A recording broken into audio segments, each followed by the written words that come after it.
Hello friends, स्वागत है आप सभी का विंडोज़ ऑफ ऑल क्लासेस में।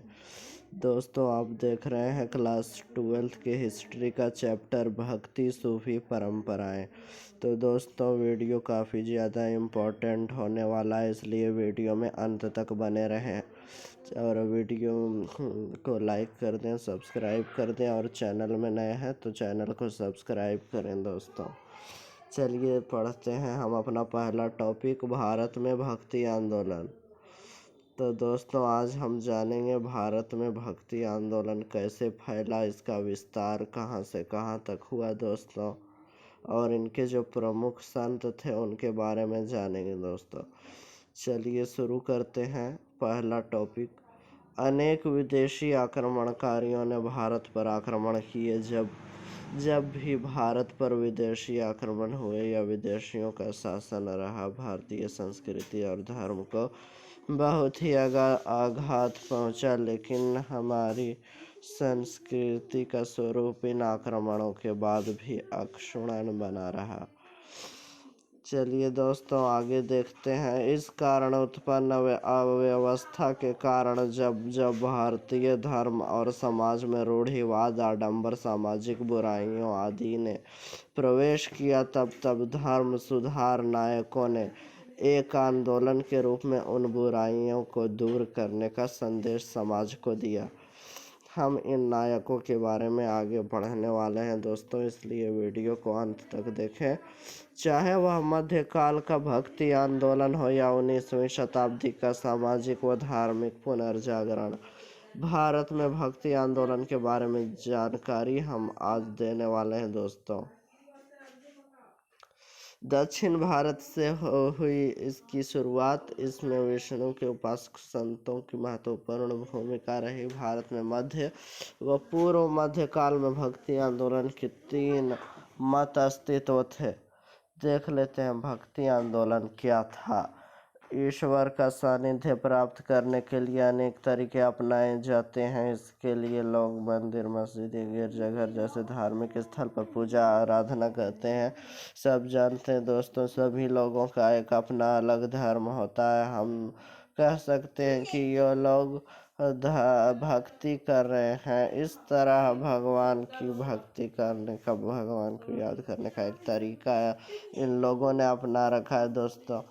समय समय पर भारत में अनेक धार्मिक महापुरुष हुए हैं जिन्होंने लोगों को भक्ति मार्ग का अनुसरण करने का उपदेश दिया। मध्यकाल में भी विभिन्न संतों द्वारा भारत में भक्ति आंदोलन की धारा बहाई गई है।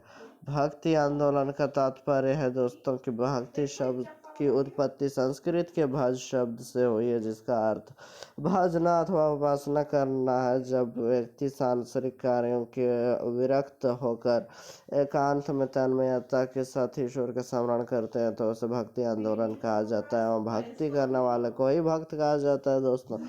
आगे हम देखेंगे दोस्तों, भारत में भक्ति आंदोलन की शुरुआत 12वीं शताब्दी में लगभग दक्षिण भारत में हुई थी। इससे संबंधित संत अलवार विष्णु भक्त थे दोस्तों, तथा नयनार का आडायर जो शिव भक्त कहे जाते थे दोस्तों। आज हम इन्हीं दोनों के बारे में पढ़ने वाले हैं। भक्ति आंदोलन ने के संतों ने जातिवाद की निंदा की, कर्मकांड तथा यज्ञों का परित्याग करने पर बल दिया, महिलाओं के सशक्तिकरण पर बल दिया तथा हिंदू मुस्लिम एकता पर भी बल दिया था दोस्तों। उत्तर मध्य भारत में महाराष्ट्र में सर्वप्रथम भक्ति आंदोलन का उदय हुआ। भक्ति आंदोलन की 2 शाखाएं थी दोस्तों। निर्गुण, पहला हम देख लेते हैं, 2 शाखाएं थी, निर्गुण और सगुण। निर्गुण इस विचार के अनुसार ईश्वर निराकर हैं, उनका कोई रंग रूप आदि नहीं होता और वह हर प्रकार के भावों से मुक्त है। कबीर तथा नानक गुरु निर्गुण परंपरा के सर्वाधिक प्रसिद्ध व लोकप्रिय संत थे। वे निराकर ईश्वर में आस्था रखते थे तथा वैयक्तिक साधन और तपस्या पर बल दिया। दोस्तों, आप सभी कबीरदास जी को जानते होंगे। यदि जानते हैं तो कमेंट करें, नहीं जानते तो भी कमेंट करें। सगुण, इस विचारधारा के अनुसार ईश्वर शरीरधारी है। वह रंग रूप आकार आनंद दया क्रोध जैसे भावों से युक्त है। वल्लभाचार्य तुलसीदास और सूरदास, मीरा, चैतन्य आदि इस परंपरा के प्रमुख संत हैं। इन्होंने राम अथवा कृष्ण की पूजा पर बल दिया। इन्होंने मूर्ति पूजा, अवतारवाद, कीर्तन द्वारा उपासना इत्यादि का प्रयास किया। लेकिन जो कबीर दास जी हैं उन्होंने इनका घोर विरोध किया दोस्तों। चलिए पहले शैव मत के बारे में जानते। भक्ति आंदोलन के प्रमुख भक्ति मत संप्रदाय शैव मत हैं, जो दोस्तों जो शैव कहलाते हैं, शिव के उपासक। एक समय था जब हिंदू धर्म में शैव धर्म सबसे अधिक प्रबल था। पाल, सेन, चंदेल राजाओं के अभिलेख नाम और प्रार्थना लिखे जाते थे। चलिए दोस्तों आगे बढ़े तो हमारा जो अगला है वैष्णव मत। मध्यकालीन भारत में वैष्णव मत काफी लोकप्रिय था। भगवान विष्णु के उपासक वैष्णव तथा विष्णु के अनुयायी दक्षिण भारत में अलवार कहलाते थे दोस्तों। इनकी संख्या 12 थी। अलवार संतों ने दक्षिण भारत में भक्ति के सिद्धांत का अधिक प्रचार किया। ये संत यद्यपि सामान्य वर्ग से संबंधित थे, लेकिन उनके उच्च गुणों समावेश था दोस्तों। इनकी शिक्षाओं की कर्म ज्ञान तथा भक्ति का मिश्रण था। ये सगुण भक्ति के उपासक थे दोस्तों। इन्होंने तमिल भाषा में साहित्य की रचना के बाद में भक्ति आंदोलन का प्रचार उत्तरी भारत में हुआ, जिसे आगे बढ़ाने में रामानंद, वल्लभाचार्य, निम्बार्काचार्य, मध्वाचार्य, रामानुजाचार्य तथा चैतन्य महाप्रभु आदि थे दोस्तों। राजस्थान में भी ये वैष्णव संप्रदाय काफी लोकप्रिय हुए। इनके अंतर्गत वैष्णव संप्रदाय, जनश्रुति संप्रदाय, रामसुनोई संप्रदाय, दादू संप्रदाय, निरंजन संप्रदाय और भी आदि कई सारी अभ्युदय विकास हुआ इन सभी का। अब हमने भक्ति आंदोलन देख लिया। अब हम देखेंगे अपना अगला नेक्स्ट टॉपिक, जो कि ये भी इम्पोर्टेंट है, सूफी मत। ये इस्लामिक रहस्यवाद को सूफीवाद कहा जाता था। देखिए दोस्तों, हिंदुओं के आंदोलन को भक्ति आंदोलन और मुसलमानों के आंदोलन को सूफी आंदोलन के नाम से जाना जाता है। सूफी का अर्थ होता है ऊन। सूफी संत ऊन की तरह सफ़ेद वस्त्र पहनते थे, इसी से उन्हें सूफी कहा गया। सूफी मत तथा हिंदू विचारधारा, विश्वास और रीति रिवाजों में काफ़ी समान थी।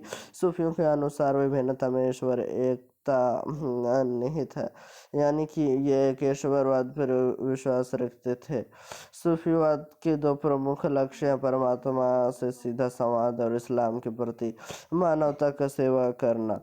सूफी संप्रदायों में चिश्ती संप्रदाय, सुहरावर्दी संप्रदाय, कादरी एवं नक्शबंदी मुख्य संप्रदाय थे। प्रमुख सूफी संतों ने शेख मोइनुद्दीन चिश्ती, शेख हामिदुद्दीन चिश्ती नागौरी, बख्तियार काकी, निज़ामुद्दीन औलिया, शेख सलीम चिश्ती, बहाउद्दीन ज़करिया, अदुद्दीन आरिफ, सुर्ख बुखारी आदि प्रमुख थे दोस्तों। मध्यकाल में इन तीनों ने सामाजिक एवं धार्मिक पुनर्जागरण में महत्वपूर्ण भूमिका निभाई। आगे चलकर 19वीं एवं 20वीं शताब्दी में धार्मिक और समाज सुधारक आंदोलन प्रारंभ हुए दोस्तों। इन आंदोलन में भी पुनर्जागरण में भी महत्वपूर्ण योगदान दिया इनको, और इन आंदोलन ने भारत के सामाजिक एवं धार्मिक बुराइयों को दूर किया। वहीं दूसरी ओर भारत के राष्ट्रीय आंदोलन में इसका पुनर्जागरण में नई जान फूकी दोस्तों। भक्ति आंदोलन का उद्भव कहाँ से हुआ, ये पढ़ते हैं। ये दक्षिण भारत में अधिक फैला था। भारत में भक्ति परंपरा अनादिकाल से चली आ रही है। कहा जाता है कि भक्ति परंपरा का प्रचलन महाभारत के समय में भी था। जब गीता में अर्जुन भगवान कृष्ण से कहते हैं सभी धर्मों को छोड़कर मेरे शरण में आ जाओ, तब अर्जुन कृष्ण भक्ति मार्ग पर चलने का उपदेश देते होते हैं। यदि भक्ति सच्चे मन से ईश्वर की भक्ति की जो रूप को मिल सकता है।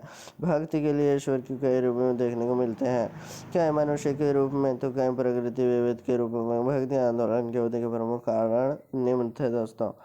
ये इस्लामी शासकों के अत्याचार जानते होंगे आप। 712 ईस्वी में मोहम्मद बिन कासिम के आक्रमण के बाद भारत में काफ़ी ज़्यादा इस्लाम का प्रचार प्रसार होने लगा। इनके डर से हिंदुओं ने एक आंदोलन शुरू किया, जिसे हम जानते हैं दोस्तों भक्ति आंदोलन के नाम से।